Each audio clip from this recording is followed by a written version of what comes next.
Addictions. Won't you please help me? Did you see it? The season premiere of Glee aired tonight, featuring the music of the Beatles, and so many of you were waiting for it. It was another chance for fans really to say their goodbyes to star Cory Monteith. New at 10, Dr. Joe explains why his sudden death is part of a much bigger problem. Just a small town girl.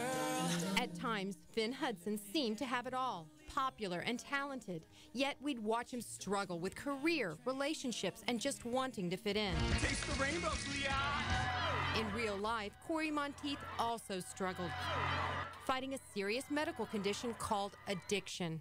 Monteith joins a list of celebrities lost, including rock and roll legend Elvis Presley.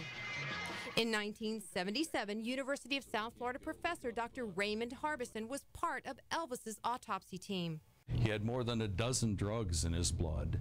Over 3.5 decades, Harbison's learned, famous or not, addiction doesn't discriminate. In the United States, we are 5% of the world's population, and we consume 60% of the illicit drugs. Well, I first started out snorting heroin. Back in the 80s, David Burks was a promising young artist. He left Florida when he was fast-tracked into an elite New York City art school.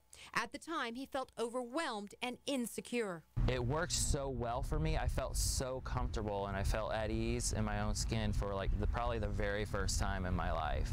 It was easy to wake up in the morning and go down to the corner store and get a bag of heroin like you would a cup of coffee. At 10 bags a day, he began stealing to buy drugs, lying to friends, family, and mostly to himself. That's one of the cunning and baffling parts of addiction, is that your own mind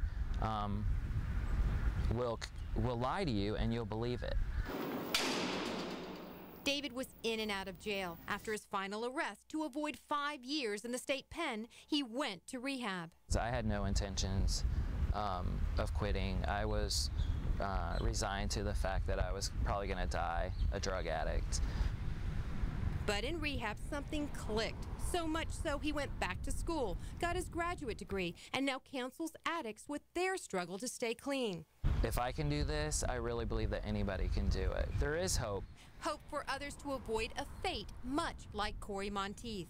He suffered the ultimate consequence, and it's not just him that suffers because of it. Addiction affects every person that you come in contact with. A final curtain way too soon for the young actor who touched so many lives. I'm Dr. Joette Giovinco, Fox 13 News. And expect to hear more about Monteith's